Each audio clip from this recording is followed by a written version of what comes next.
pessoal, sejam bem-vindos a mais uma aula. Hoje a gente vai falar sobre parasitologia. Antes de mais nada, eu peço a vocês que curtam esse vídeo, se inscrevam no canal, tá certo? E também peço que vocês se inscrevam lá no meu Instagram profissional, é @biofácil. Lá eu posto dicas, conteúdos, tudo para você ficar por dentro da biologia e garantir aquela vaga tão sonhada.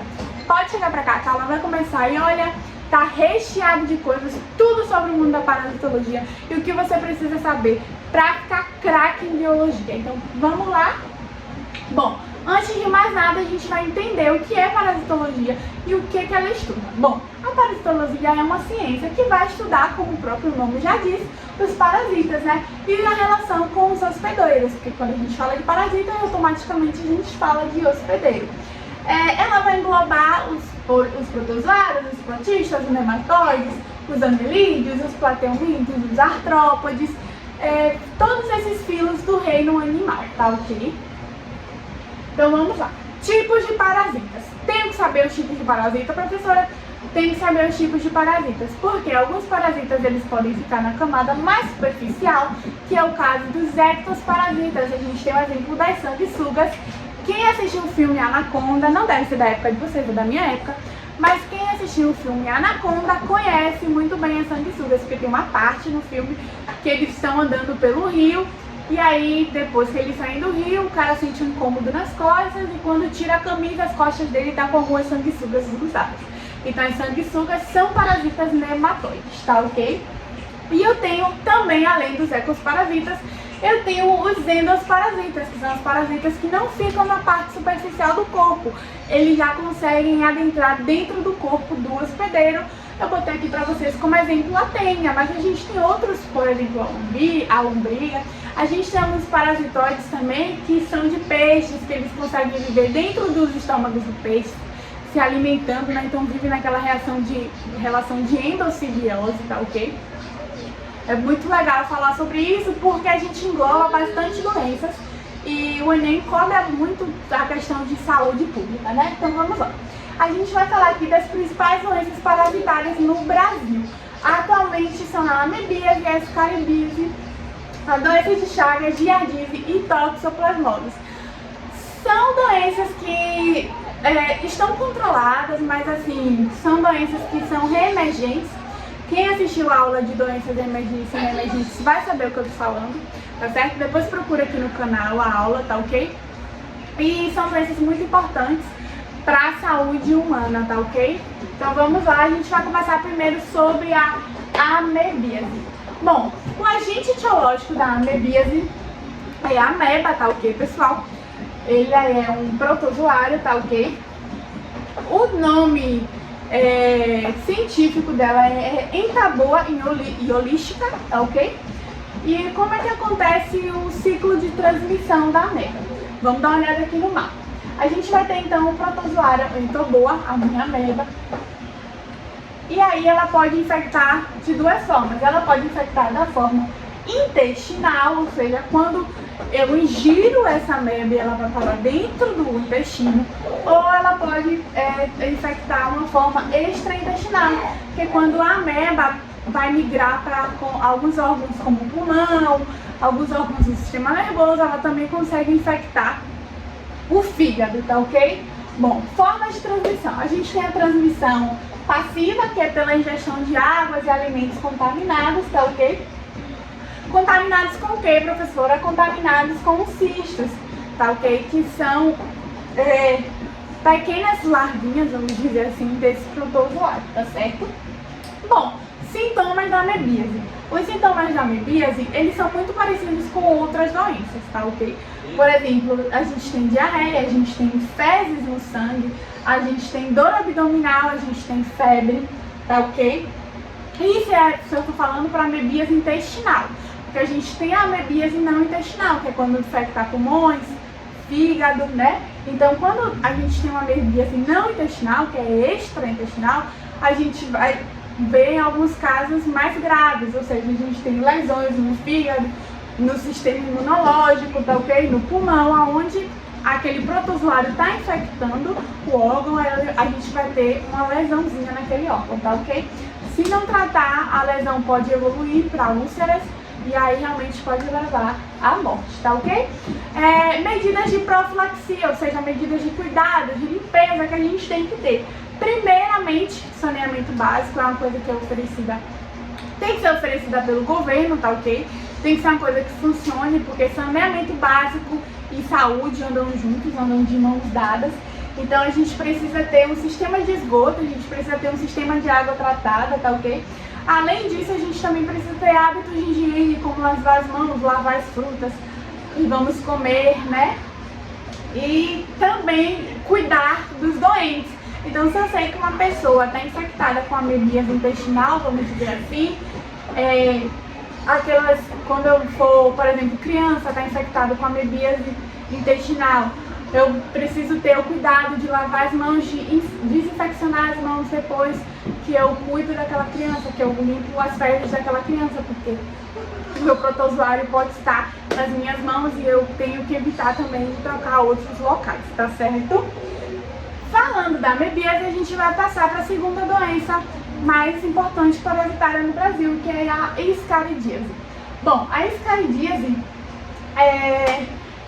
vai ser um modo de transmissão por ingestão de ovos, alimentos contaminados com os ovos, né, desse agente etiológico, alimentos mal higienizados, água sem tratamento, tá bem? A escaridíase é muito importante lembrar para vocês uma coisa, que ela pode ser transferida de mãe para filho. Então, se a mãe adquire essa doença, esse parasita, ela pode passar para o bebê também, ok? Além disso, também esse hábito de ficar com a mão na boca, a gente também pode ser contaminado com esse agente etiológico. Vamos lá, o agente etiológico é a lubricose, pode ser macho ou fêmea, tá ok? Aqui a gente chama no popular de lombrigas, né? Mas o nome científico é ascaridíase. E sintomas. Como é que eu vou saber, professora, que eu tô com ascaridíase, que eu tô com lombrigas, né? Antigamente se tinha muito, antes as crianças tinham muito, porque saneamento básico era precário, tinha muito esgoto passando pela rua. Hoje a gente não vê tanto assim, mas quem é da minha época ou mais velho do que eu, sabe que antigamente tinha muito, né? Bom, sintomas, lesão hepática e pulmonar, são casos já graves, quando o hospedeiro já tem bastante daquele agente parasitário dentro dele. Então, quando a situação fica mais grave, a gente consegue ver lesão hepática, que são lesões no fígado e no pulmão. Antes disso, a gente pode ter tosse, pode ter dispneia, pode ter febre, alguns casos bronquite, pneumonia, a gente vê emagrecimento. Se você reparar uma pessoa que está com parasita intestinal, né, a lombriga, vamos dizer assim, ela costuma perder peso, tá ok? Parece que ela come e a comida some, então ela costuma perder peso, mas a barriga geralmente fica um pouco inchada, fica grande. Pode ter casos de desnutrição e pode, em casos muito, muito graves e severos, pode ter casos de retardo cognitivo, tá ok? Bom, a gente consegue diagnosticar que a pessoa está com lombriga como? Está com ascaridíase como? Bom, microscopia direta por meio de fezes, geralmente os laboratórios pedem, né, análise de fezes, então consegue colocar no microscópio e ver se tem algum ovinho. A gente também consegue ver pelo hemograma, tá ok? A coleta de catarro, raio-x também consegue ver esses seres parasitários dentro do intestino da pessoa. Bom, medidas de prevenção, de profilaxia. A gente tem ingestão de água filtrada, a gente tem também que cozinhar bastante os alimentos, tá certo, pessoal? Não só cozinhar, lavar também. Saneamento básico é muito importante e uma educação sanitária. Por que eu falo de educação sanitária? Porque a gente sabe que o problema existe, mas se você não alertar a população, não educar a população, não der meios para que a população se previna daquela doença, a gente não vai atingir, né, o nosso objetivo, de que é erradicar esse parasita da ascaridíase. Bom, terminando a ascaridíase, vamos para doenças de Chagas, que é uma doença que está sempre em alta no Enem. Todos os anos sempre tem perguntas sobre essa doença de Chagas. A doença de Chagas é transmitida por um artrópode, ou seja, pelo mosquito barbeiro, tá ok, pessoal? Então os artrópodes, eles também podem transmitir parasitas, tá ok? Não é que o artrópode vai ser o parasita, o artrópode ele é um vetor. Então o meu mosquito barbeiro, ele vai transmitir, tá ok? O Trypanosoma cruzi, que é o agente causador da doença de Chagas, ele é um protozoário, o mosquito vai transmitir esse protozoário através da picada. Então vamos lá, transmissão da doença de Chagas, ingestão do parasita. Como assim, professor, ingestão do parasita? Eu vou comer mosquito?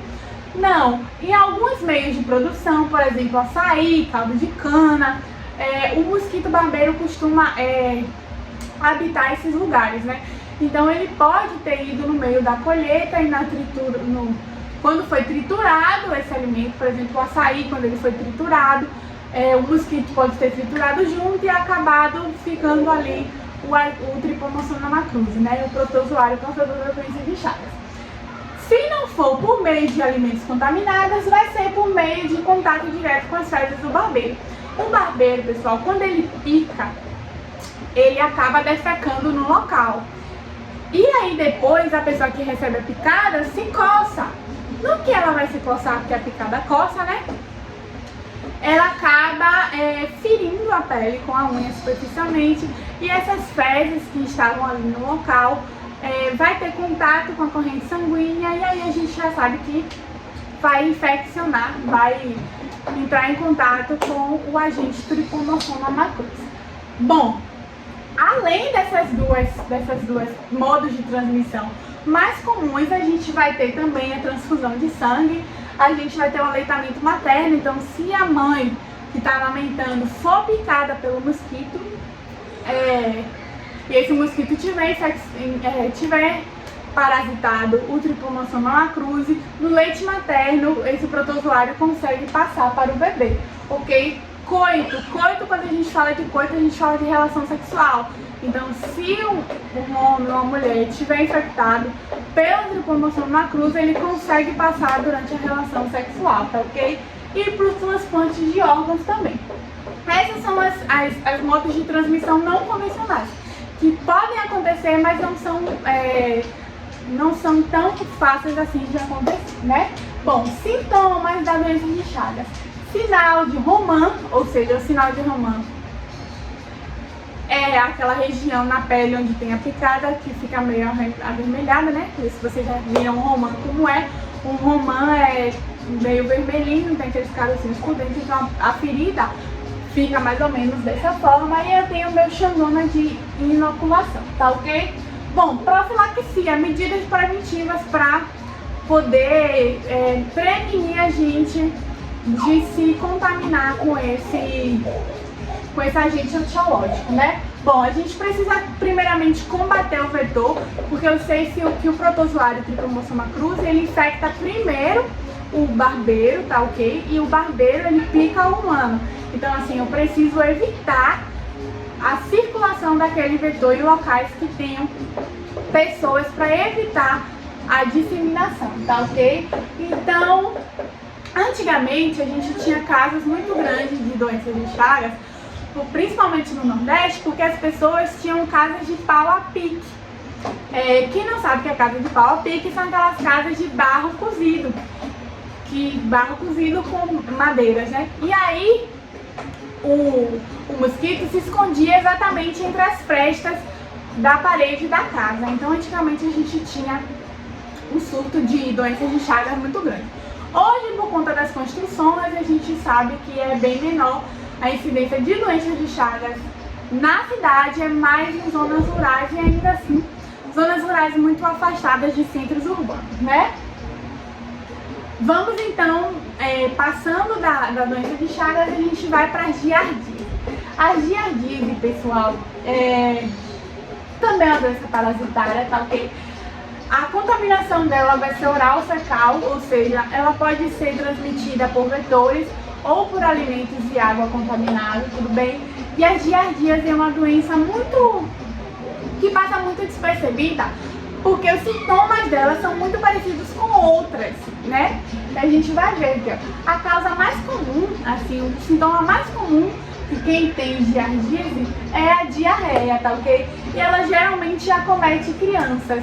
Por que acomete crianças, professora? Porque o sistema imunológico da criança é mais fraco do que o sistema imunológico do adulto. Então, geralmente, as crianças ficam mais doentes de giardíase do que o adulto. E por isso que é importante o saneamento básico, por isso que é importante uma estação de esgoto, por isso que é importante a gente ter água tratada, tá ok? Bom, o período de incubação vai ser de 5 a 25 dias, então eu posso adquirir esse parasita e demorar de 5 a 25 dias para começar a sentir algum sintoma. O diagnóstico vai ser pela visualização de cistos nas fezes, então a gente pode pedir ao paciente exames de fezes que vem naquele coletorzinho, ou também a gente pode fazer teste de esfregaço, né? Que são as técnicas de Ruff. Bom, o tratamento é feito com alguns medicamentos, como o metronidazol, albendazol, metinazol, tá ok? A profilaxia também é uma parte muito importante para cuidar, a gente tem que ter uma educação sanitária, tá bom? E hábitos de higiene muito importantes, como lavar as mãos, lavar os alimentos, cozinhar os alimentos antes de comer, tá ok, pessoal? A giardíase era causada por um protozoário, tá ok? E esse protozoário, ele vai habitar o intestino, tá certo, pessoal? Do seu hospedeiro.